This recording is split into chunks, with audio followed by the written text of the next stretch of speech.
She just wanted a fair raise to take care of her daughter and keep her dignity. But the millionaire, cold and seductive, looked into her eyes and made a shocking proposal. "Only if you spend a hot night with me. If you enjoy love and romance stories, watch until the end, you won't regret it." Subscribe to this channel and leave a comment telling us where you're listening to this beautiful story from. Stay tuned. The black opal ring seemed to pulse on the conference table, like a broken heart still insisting on beating. Elaine Winters fixed her gaze on the stone while waiting to be called in, feeling a shiver run down her spine. There was something disturbing about that jewel. Its irregular surface reflected light intermittently, as if it held ancient secrets, broken promises, and silent betrayals. She closed her eyes for a moment, breathing deeply, trying to calm herself. Her daughter's sweet perfume still permeated her coat, a pure memory amid the corporate tension accumulating like a knot in her throat. At 37, Elaine intimately knew the weight of renunciation. A single mother to Sophie, an 8-year-old girl with speech and attention difficulties, she had left a marriage that had silently bled her for years. Marked by subtle betrayals and constant emotional erasure, she had learned to be strong out of necessity, not choice. She had worked for 3 years at Blackwell Lux, a multi-million-dollar gemstone export company based in Boston, where she held the position of contracts manager. Despite her obsessive dedication and the substantial profits she helped secure for the company, she had never been fairly recognized. That request for a raise was, in truth, a desperate cry for dignity, and she wasn't prepared for what she would find. The office door opened with a soft click, and the secretary gestured for her to enter. Elaine adjusted her black blazer, the only one she owned, worn for every important occasion, and walked down the Italian marble hallway leading to the main office. Her hands trembled slightly, but she kept her chin up. She needed that raise. Sophie depended on expensive therapies, and the bills were piling up like a silent avalanche. Victor Blackwell wasn't just wealthy. He was a man whose presence seemed to compress time and suck the oxygen from the room. Tall, with sharp features, sculpted as if carved from stone, he possessed eyes so dark they seemed to contain an infinite abyss. He spoke little and observed too much. Each gesture measured, each word weighted. He carried the heavy shadow of his father's death on his back, a corporate scandal never fully resolved, and lived surrounded by rumors about his questionable methods of promoting female employees. Stories whispered in corridors but never proven or thoroughly investigated. He had grown up in a mansion dominated by a manipulative mother, where affection was a calculated performance and love a currency for emotional blackmail. He had learned early to dominate before being dominated, to control before being controlled. And now, facing Elaine sitting before him, he saw something different that intrigued him deeply. She didn't smile to please, didn't tremble to gain favors. She wanted to be heard, and that provoked him in a way he hadn't expected. Elaine presented her numbers, her results, her professional achievements with an eloquence that surprised her. She talked about the contracts she had closed, the clients she had won, the profits she had generated. Victor listened in silence, fingers interlaced, expression impenetrable. When she finished, he leaned slightly over the desk, approaching her without breaking eye contact. "Only if you spend a hot night with me," he said without raising his voice, like someone proposing a routine business merger. The phrase fell like a death sentence. There was no mockery in his voice, no malicious seduction, just the brutal coldness of power testing the morals of someone in ruins. It was a test, a provocation, a demonstration of control. Elaine felt the world spin, the floor disappearing beneath her feet.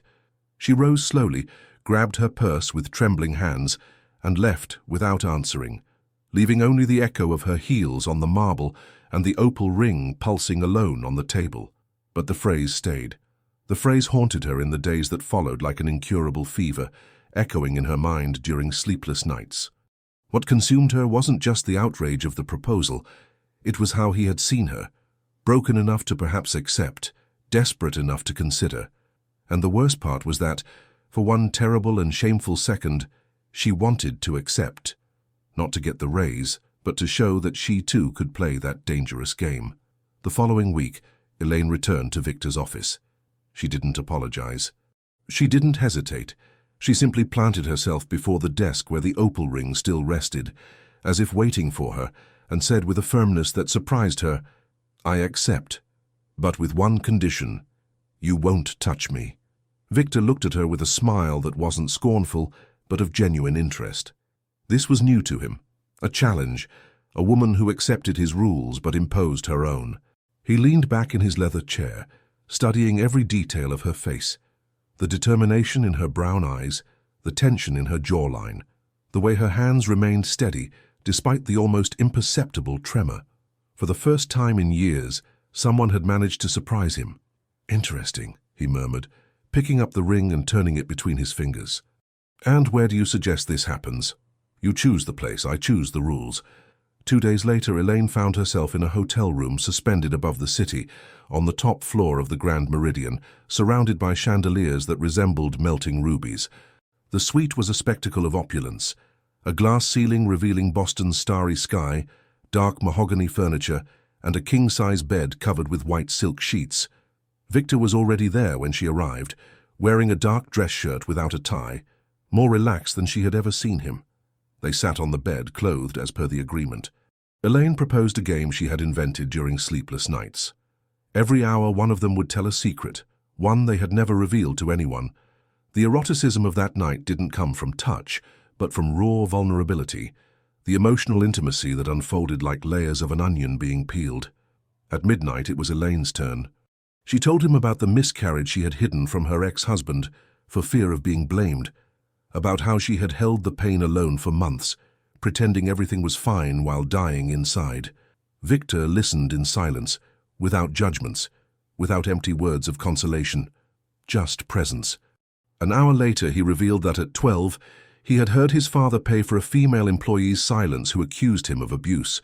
He told her about hiding behind the office door, about the fat envelope of money, about the woman's muffled sobs, and how that had never left him in peace, shaping every relationship he had tried to build since then.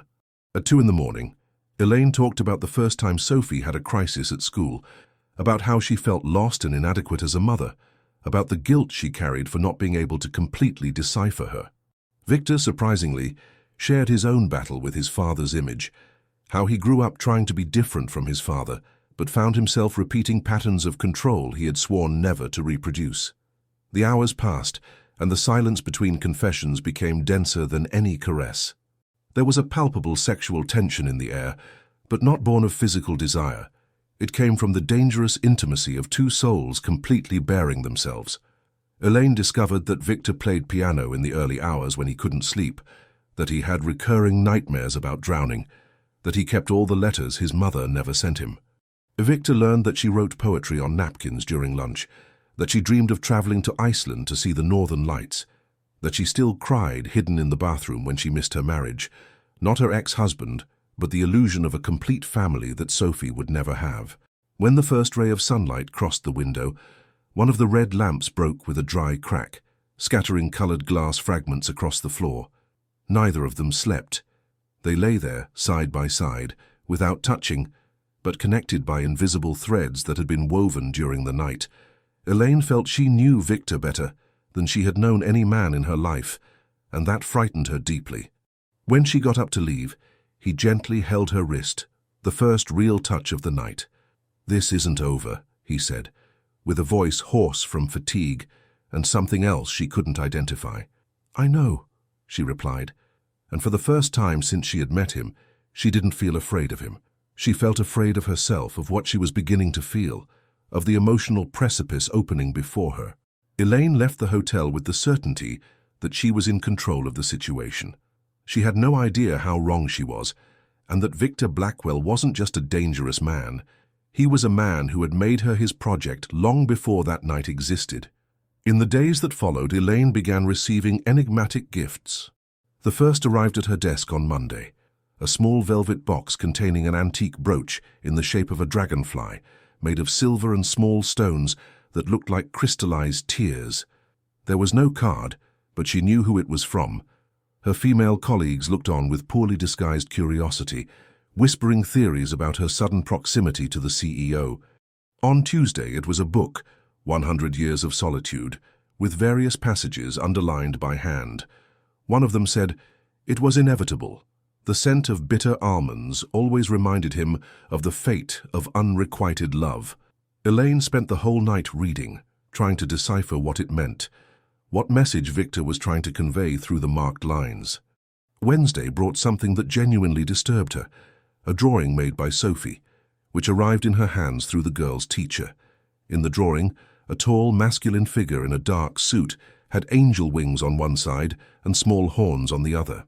Underneath, in the child's still uncertain handwriting, was written, "The man Mommy thinks about before sleeping."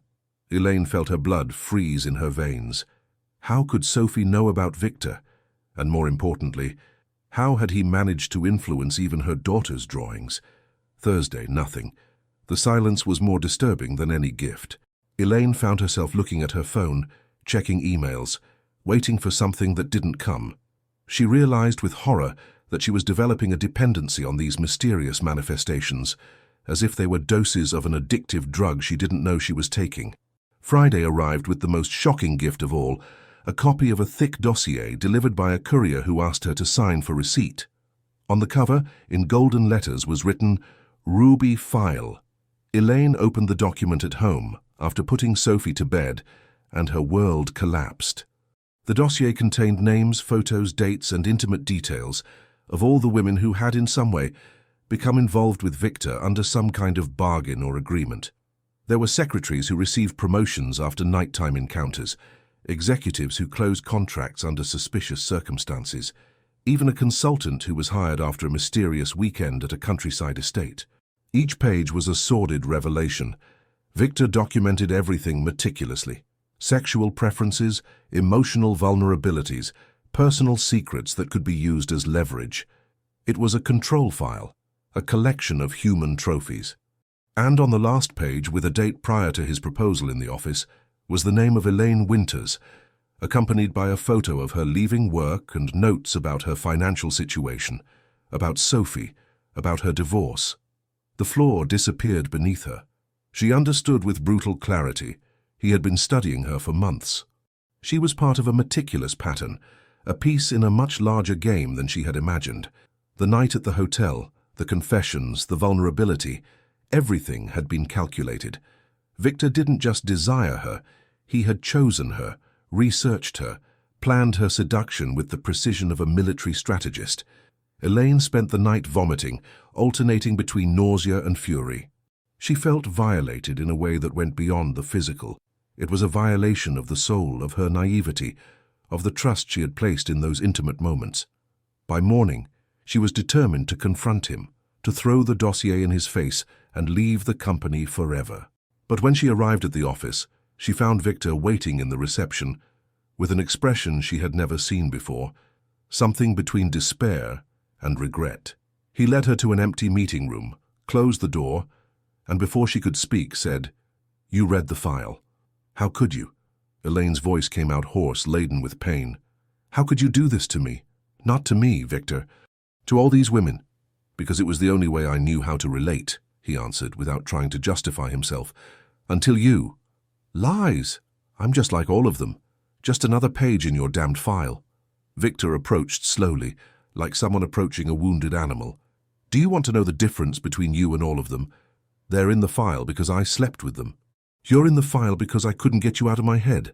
Elaine stared at him, trying to find a lie in his eyes, but finding only a raw and painful truth. "That doesn't change anything. You studied me, manipulated me, planned everything." "Yes," he admitted without hesitation, "and it was the most cowardly thing I've ever done in my life." Before she could respond, Victor's phone rang. It was his secretary, urgency in her voice. The police were in the building, wanting to talk to him about the case of Melissa Stewart, his ex-lover who had been found dead the previous week. Victor's past was finally catching up to the present, and Elaine realized she was about to be dragged into a much deeper hole than she had imagined. The police didn't take long to reach Elaine. 3 days after Melissa Stewart's death, she was approached as she left work by a tall man, with a well-trimmed beard and confident smile that seemed familiar to her. Nathan Sullivan introduced himself as a district attorney and former college classmate of hers, although Elaine barely remembered him from her law school days, before she dropped out to get married. "Elaine, what a coincidence running into you here," he said, delicately blocking her path. "Can we talk? It's about Victor Blackwell." They headed to a nearby coffee shop where Nathan ordered a double espresso and she just water. He began talking about the Melissa Stewart case, a 32-year-old woman, former employee of Blackwell Lux, found dead in her apartment with signs of overdose. Officially suicide due to depression, but Nathan had his suspicions. Melissa was investigating irregularities in the company, he explained, stirring sugar into his coffee with precise movements.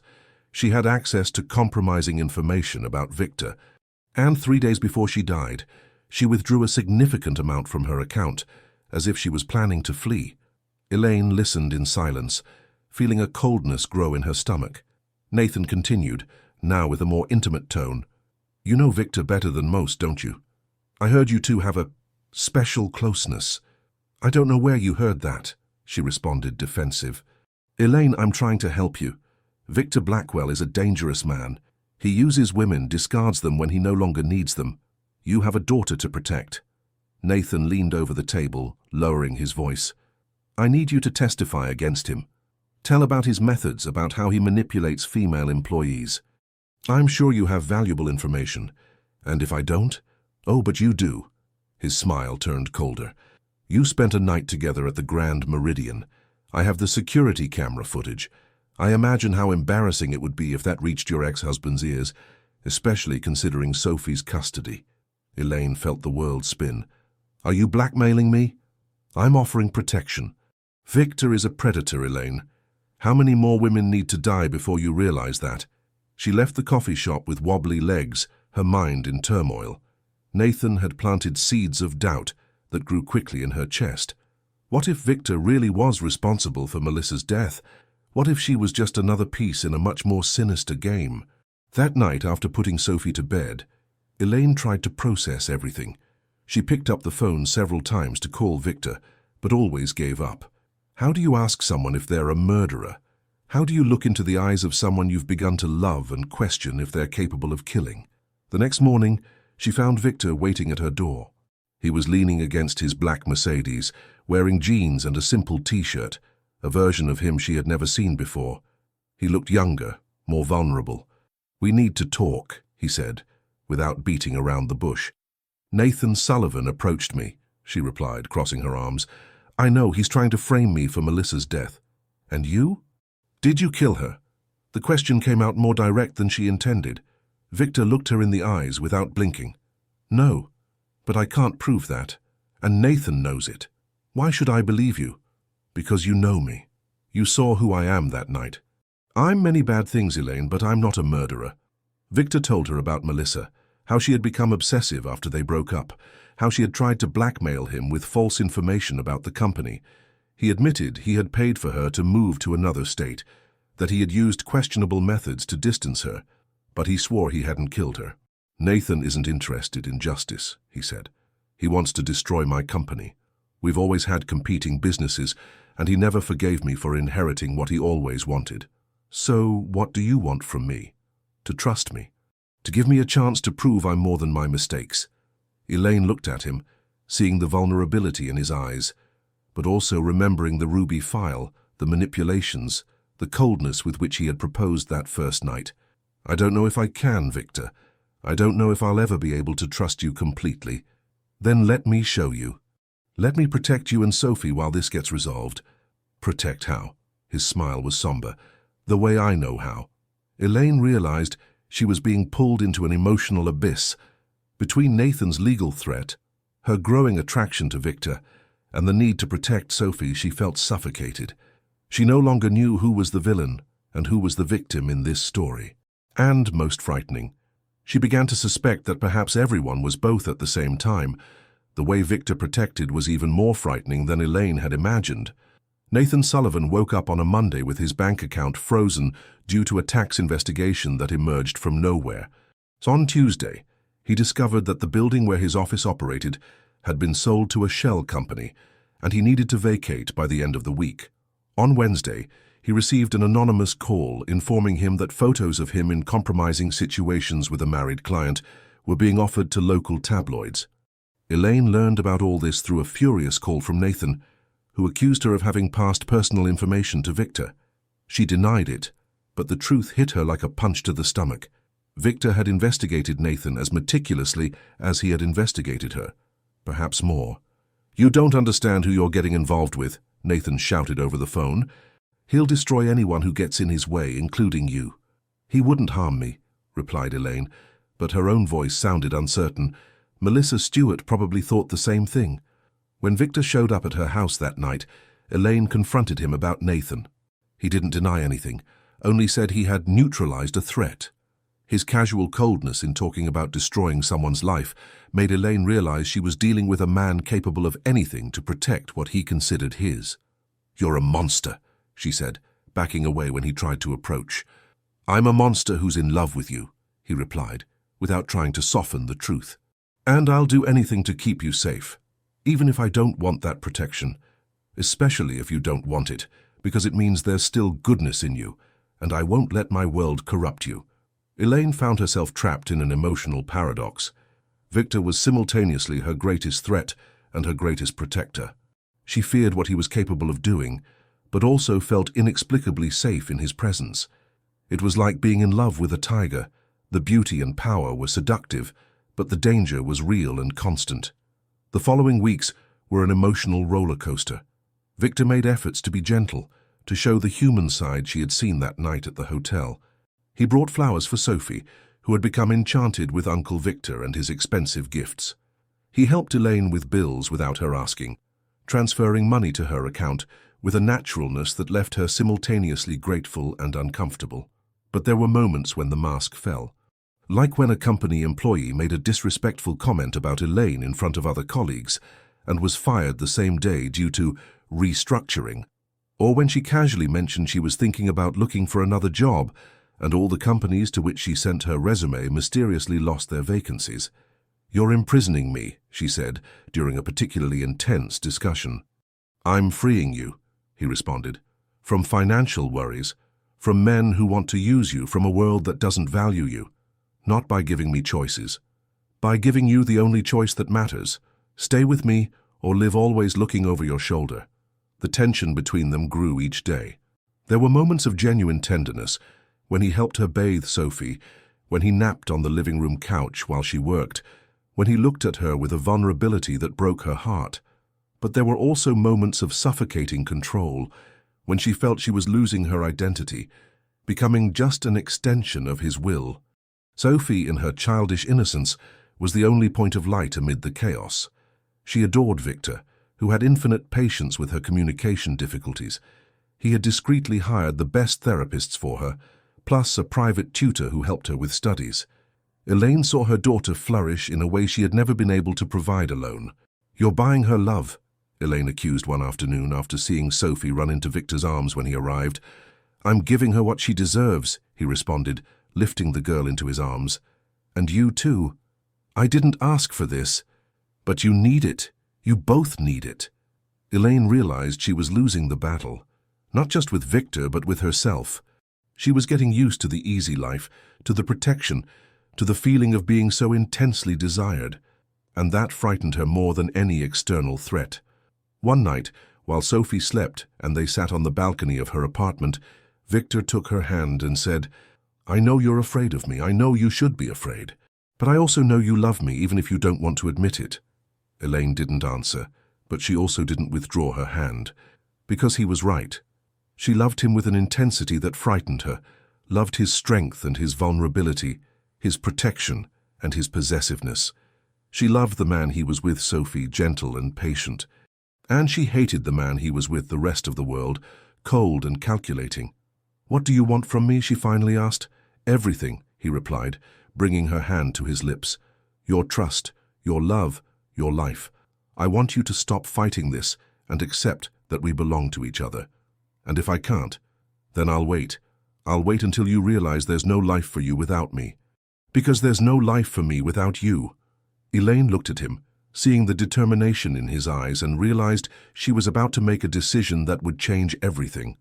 But before she could answer, her phone rang. It was Sophie's school, with an urgency in the voice that made her blood freeze. Sophie had disappeared.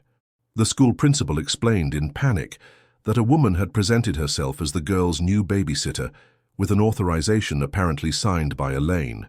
The receptionist, who had known Sophie for 2 years, allowed her to leave. But Elaine had never hired any babysitter, never signed any authorization. Victor drove her to the school at a dangerous speed, calling his contacts while driving.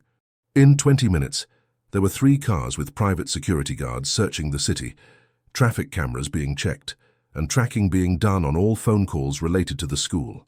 Elaine was in total panic, alternating between sobs and screams of despair. "I'll kill whoever touched her," said Victor with a coldness that cut deeper than any scream. "I'll kill with my own hands." "You caused this," screamed Elaine, punching his chest.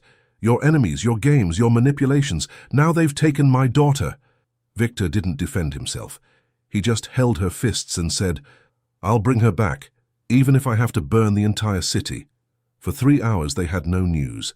Elaine was on the verge of a nervous breakdown when her phone rang. It was an unknown number, but the voice was familiar.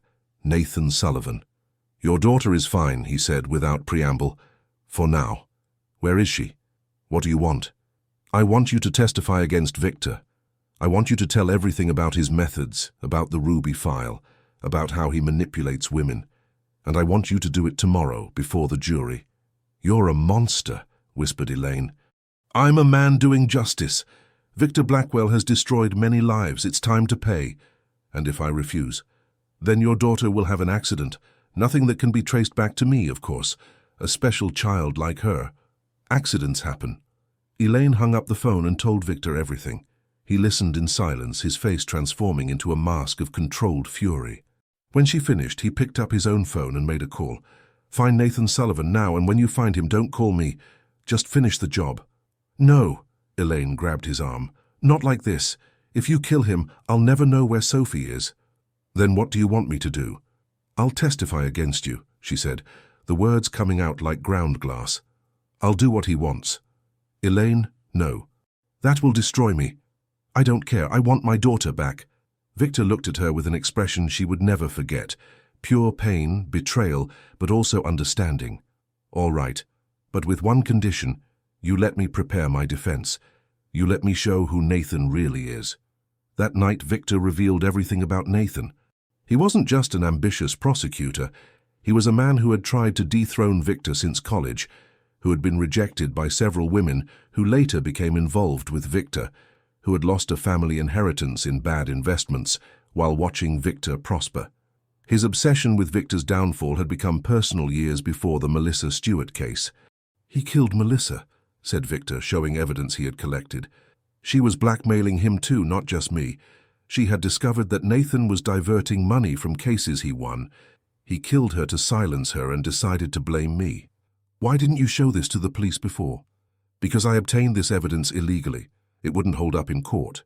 And because I wanted to protect you before protecting myself." Elaine looked at the evidence. Bank records, phone recordings, photographs. It was a dossier as detailed as the Ruby file she had seen about herself. Victor didn't just document his sexual conquests. He documented anyone who represented a threat. "You're obsessed with control," she said, turning the pages. "I'm obsessed with survival," he replied. "And now with you and Sophie." The next morning, Elaine headed to the courthouse. Victor had asked for only one thing, that she tell the truth, the whole truth, about the Ruby file, about his methods, but also about the man she had come to know, about his protection, about Nathan. The testimony was devastating. Elaine revealed all the secrets, all the manipulations, all of Victor's questionable methods. But she also spoke about Nathan, about the blackmail, about Sophie's kidnapping. She said that both men were capable of anything to get what they wanted, but that only one of them had kidnapped a child. When she left the courthouse, she found Victor waiting. He looked at her with an indecipherable expression. "You destroyed me," he said without rancor. "You destroyed yourself a long time ago," she replied. "I just made it public. And now I want my daughter back, and I want you to disappear from my life." Victor nodded slowly. "Nathan will release Sophie tonight, I guarantee it. But afterward you'll go away, if that's what you want." Elaine looked at him one last time, etching every detail of that face she had learned to love and hate with equal intensity. "It's what I need." But when Sophie finally returned home that night, bringing with her a small box with an opal ring, Elaine discovered that we don't always get what we need. Sometimes we only get what we deserve. Sophie returned home at 8 o'clock, brought by a woman who identified herself only as a friend of Uncle Victor. The girl seemed confused but unharmed, holding a small velvet box as if it were a treasure. Elaine hugged her with enough force to break ribs, crying and checking every inch of her body for injuries. "I was in a pretty house, Mummy," Sophie recounted with her still hesitant speech. "There was a pool and a big dog. The lady said you would pick me up later." "What lady, sweetie?" "The lady you sent. She knew my name, knew I liked to draw flowers." Elaine felt a shiver. Nathan had prepared everything meticulously, using personal information about Sophie so she wouldn't be suspicious. But her daughter seemed genuinely calm, as if she had spent the day at a friend's house. "And this?" asked Elaine, pointing to the box. "Uncle Victor sent it. He said it was important." Inside the box was a new opal ring, but this one was different. The stone had been restored, and a golden crack ran through its surface like in Japanese kintsugi, the art of repairing broken ceramics with gold. Along with it was a note, written in Victor's elegant handwriting. "She is what you have that is purest. That's why you need to hate me. That's how I'll know I can still love you. Some things break to become more beautiful. Others break to show they were never whole. Be happy, Elaine. You deserve a love that doesn't hurt." Elaine read the note several times until the words became blurred by tears. It was a farewell disguised as a declaration of love. Victor was moving away, but making it clear that he was doing this for her, not out of defeat. In the days that followed, newspapers headlined the scandal. Nathan Sullivan was arrested for kidnapping and for Melissa Stewart's murder. The evidence that Victor had collected illegally was discovered by honest investigators in a search of the prosecutor's house. Victor wasn't cleared of his questionable practices, but he also wasn't convicted of murder. Blackwell Lux underwent a complete audit. Victor resigned as CEO and sold his shares in the company. Officially, he was retiring from business to take care of his mental health. Elaine heard through corridor gossip that he had moved abroad, possibly to Argentina or Uruguay. She also left the company, but this time by her own choice. With the money Victor had deposited in her account, which she reluctantly decided to accept for Sophie's sake, she opened a small artisanal jewelry store in Woodstock, Vermont. She wanted distance from Boston, from corporate life, from men who played with human lives like chess pieces. The move was liberating. Sophie flourished in the small town, where her special personality was seen as charm, not as a defect. Elaine learned to work with her hands, creating unique jewelry from rough stones. There was a silent therapy in transforming something rough into something beautiful, but the nights were difficult. Elaine found herself thinking about Victor, remembering his intensity, his suffocating protection, how he looked at her as if she were the only woman in the world. She hated feeling a longing for someone who had brought so much chaos into her life. She hated even more realizing that despite everything, a part of her still loved him. Sophie, with her sharp childlike perception, noticed her mother's melancholy. She began to draw more, always solitary male figures looking out the window.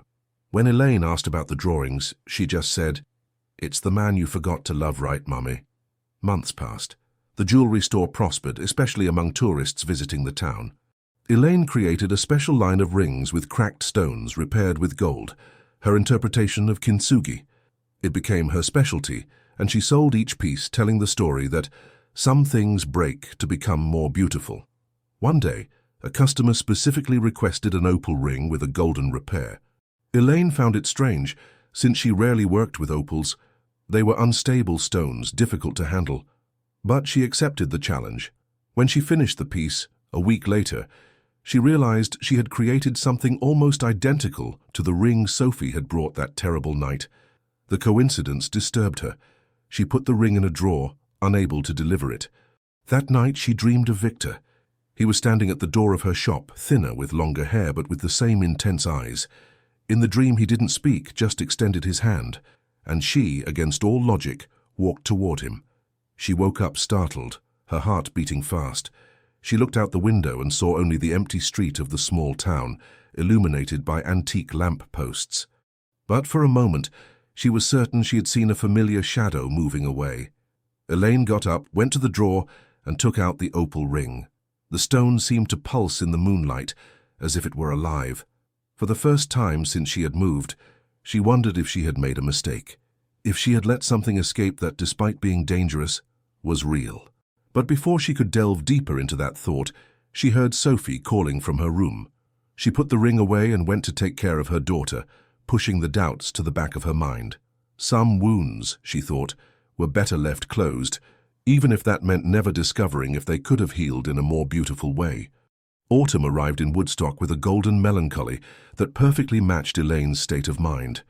There was something about the changing seasons that made her reflect on transformations, on how some things needed to die so others could be reborn. Her jewelry store was thriving. Sophie was adapting wonderfully to the new school, and she had finally found a routine that made her feel complete, or almost complete. There was a constant restlessness, like a melody playing softly in the background of her mind. Elaine tried to ignore it, but it persisted, especially on cold nights when she closed the store and walked home, observing the yellowish lights of houses, imagining families gathered in their cozy homes. Sophie had made friends at school and was less dependent on her, which should have been cause for joy.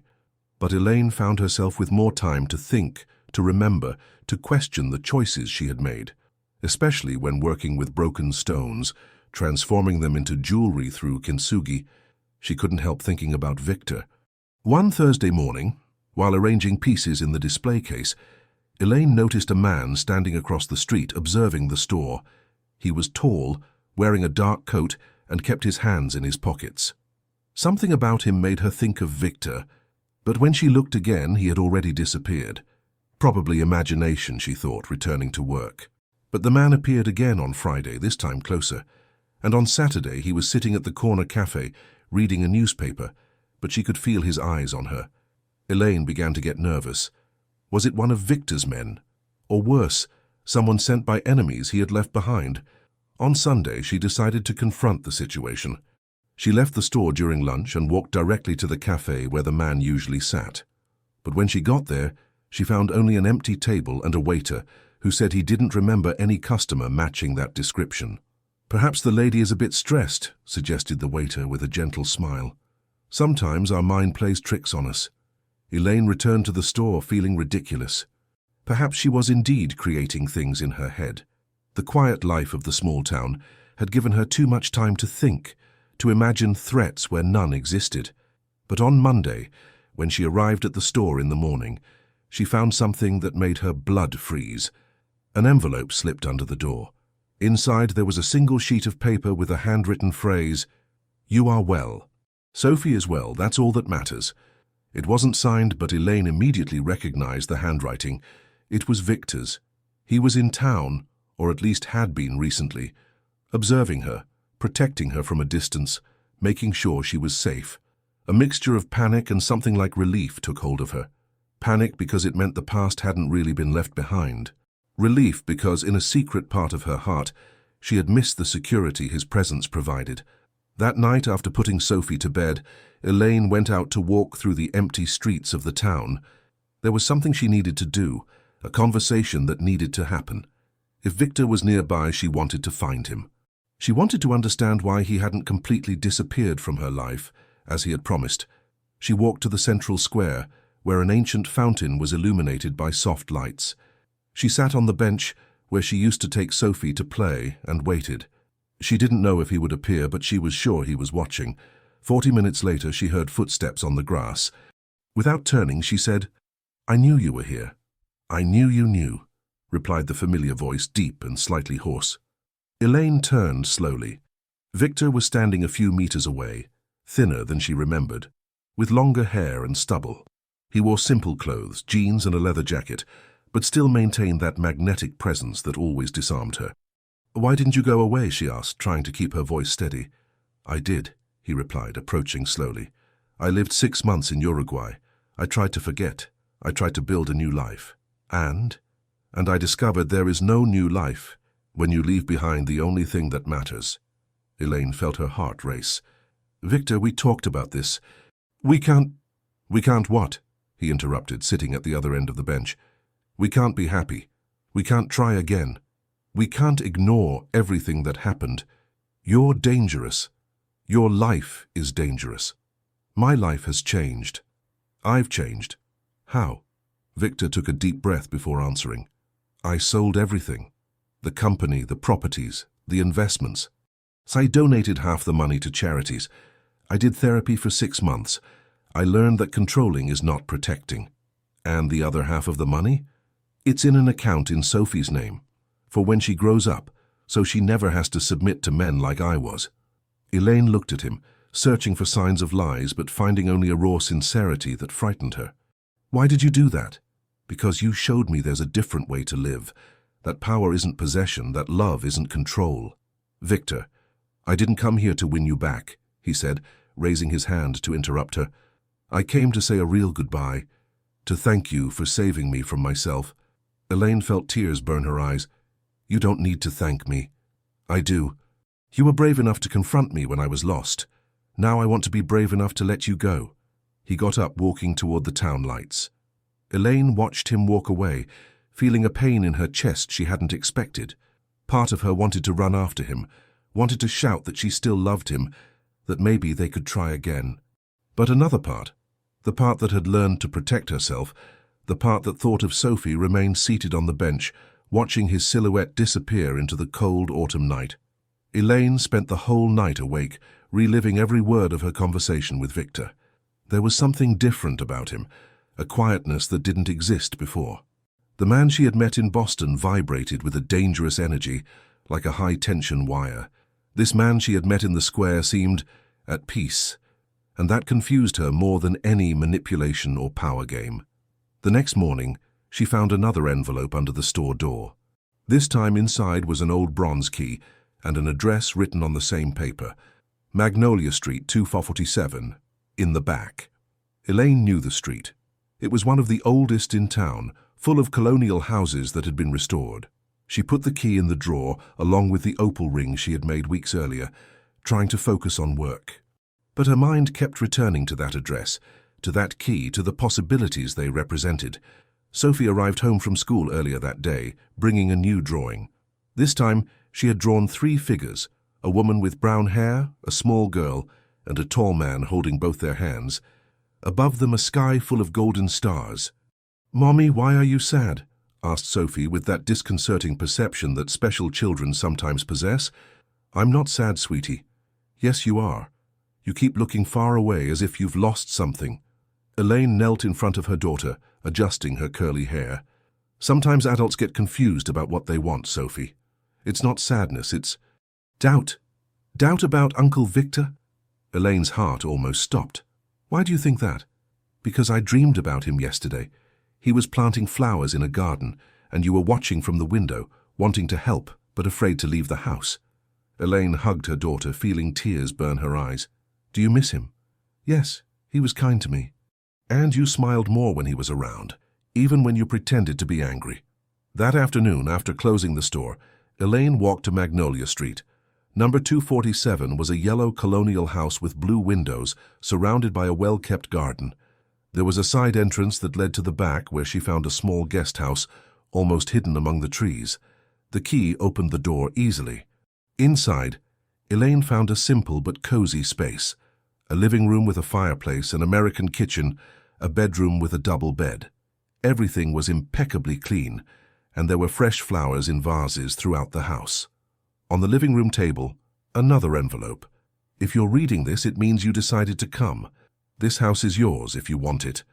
Not as a gift, but as an apology. All the deeds are in the kitchen drawer, already transferred to your name. You can sell it, rent it, or simply ignore it. But I wanted you to know there's a place in the world that was designed exclusively for your happiness." Elaine explored the house slowly. In the bedroom, there was a bookshelf full of books, all authors she had mentioned liking at some point. In the kitchen, the cabinets were stocked with ingredients to prepare Sophie's favorite dishes. In the small but well-planned garden, there was an herb garden and a grassy area perfect for a child to play. It was a house made for her, thought out in every detail. It wasn't opulent like the life Victor could offer, but it was personal in a way that touched her deeply. He had paid attention to who she really was, not just who he wanted her to be. When she was about to leave, she heard a noise coming from the kitchen.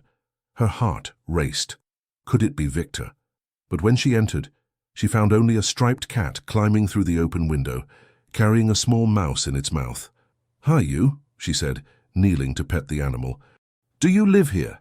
The cat purred, dropping the mouse and rubbing against her legs. On its collar was a small tag, "Kintsugi. If lost, call Elaine." She laughed for the first time in weeks. Even the cat had been thought out for her, with a name representing the art of repairing what was broken. Victor had left more than a house. He had left a complete home just waiting for her to decide to inhabit it. That night, during dinner, Elaine told Sophie about the house. The girl was excited about the possibility of having her own garden and a cat, but she also asked a question that cut her mother's heart. "Will Uncle Victor live there with us?" "No, sweetie. He had to travel." "But will he come back?" Elaine hesitated. "I don't know." "Do you want him to come back?" It was a simple question, asked with the brutal honesty of a child, and the answer that spontaneously came to Elaine's lips surprised her. "Yes, I do." Admitting it aloud was like breaking a dam. All the emotions she had repressed for months came to the surface: longing, love, hope, fear, desire. Elaine realized she had spent so much time focusing on the dangers of loving Victor that she had forgotten the dangers of not loving him. "Then why don't you tell him that?" asked Sophie with the simple logic of childhood. "Because sometimes loving someone means letting them go." "And sometimes," said Sophie with a wisdom that seemed to come from somewhere else, "it means being brave enough to ask them to stay." Elaine looked at her daughter, seeing in her a strength she herself had forgotten she possessed. Maybe it was time to stop protecting herself and start living. Maybe it was time to find out if love could be stronger than fear. But first, she needed to be sure Victor was still in town, and for that, she would have to do something she swore she would never do again: look for him. Elaine spent 3 days looking for Victor before finding him. She discreetly asked at the town hotel, at restaurants, at inns. Finally, an employee at the Central Market mentioned having seen a man matching his description, buying supplies for one of the rental cabins on the mountain. It was a cold autumn afternoon when she finally found him. Victor was sitting on the porch of a rustic cabin, reading a book. Seeing her coming up the trail, he slowly closed the book and stood up, as if he had been waiting for her. "You took your time finding me," he said with a half-smile she had missed. "I almost didn't look," she replied, stopping a few meters away. "But you did." "I did." They looked at each other in silence for a moment. Victor seemed even thinner than the night before, as if he wasn't eating properly. There was a fragility in him she had never seen before, a vulnerability that made him more human. "The house is beautiful," said Elaine finally. "You thought of everything." "I thought about what you deserve, what Sophie deserves." "Why? Why do this if you were leaving?" Victor slowly descended the porch steps. "Because I wanted you to know there's a place in the world where you can be completely happy, even if I'm not part of that happiness. And if I wanted you to be part of it—" The words came out before she could stop them. Victor stopped walking, his eyes widening slightly. "Elaine, I know it's crazy. I know we have history, that you've hurt me, that I shouldn't trust you. But Sophie asked me a question yesterday and I couldn't lie to her." "What question?" "If I wanted you to come back, and the answer is yes." Victor closed his eyes, breathing deeply. "You don't know what you're saying." "Yes, I do. I'm saying that maybe I've been so focused on protecting myself that I forgot to live. I'm saying that you've changed, and so have I. I'm saying I want to try. And if I hurt you again? And if you don't? And if we make it work?" Victor opened his eyes, and she saw tears he was trying to hold back. "I'm not the man you met in Boston anymore." "I know. I saw. And you know what else? I'm not the desperate woman who accepted your first proposal. We're different people now. Maybe better people. Elaine, You taught me about kintsugi without knowing," she interrupted, taking the opal ring she had made from her purse. "About how broken things can become more beautiful. But you forgot to teach me that this applies to people too." She extended the ring to him. Victor took it with trembling hands, observing the golden crack that cut through the stone. "We're broken, Victor. Me from loneliness, you from control.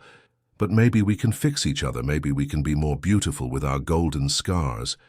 "Are you sure?" "I'm sure I want to try. I'm sure I don't want to spend the rest of my life wondering, what if?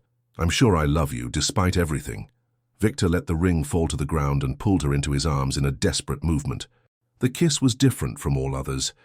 There was no sexual urgency, only gratitude, relief, promise. It was the kiss of two people who had found each other after being lost for a long time. "I love you," he murmured against her lips. "I love you in a way I didn't know existed." "Then stay," she said, holding his face between her hands. "Stay and let's build something new. Something ours." 3 months later, Elaine was on the porch of the guest house watching Victor teach Sophie how to plant basil in the garden.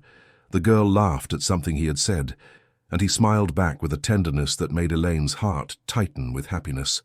The jewelry store had become a family business. Victor helped with the administrative part, using his business skills to expand online sales. Elaine created the pieces, specializing more and more in the kintsugi technique.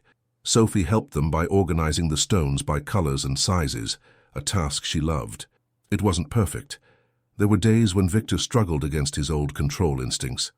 There were days when Elaine closed herself off, afraid of repeating old patterns. But they had learned to talk about these difficulties, to face them together. The night before, he had proposed to her, not with an expensive ring or an elegant dinner, but with the cracked opal ring she had made for him, while the three of them watched a movie on the couch. Sophie had applauded when she said yes, as if it were the most natural thing in the world. "Mommy!" Sophie shouted from the garden. "Come see how pretty it looks." Elaine went down to the garden, where a small vegetable patch was beginning to take shape. Victor hugged her from behind, resting his chin on her shoulder. "Happy?" he asked. "Very," she replied, covering his hands with hers. The cat Kintsugi appeared running, rubbing against everyone's legs before lying in the sun. Sophie ran to pet it, her laughter echoing through the garden. Elaine looked at the scene, her happy daughter, the man she loved by her side, the house they had transformed into a home, and realized she had found something she didn't know she was looking for. It wasn't just love, it was peace. It was the feeling that finally, all the broken pieces of her life had been repaired with gold, creating something more beautiful than it had ever been. Some stories end with, "They lived happily ever after." Elaine and Victor's story ended with something better. They decided to be happy every day, one at a time, building their happiness with the patience of those who know that the most precious things are those we manage to repair.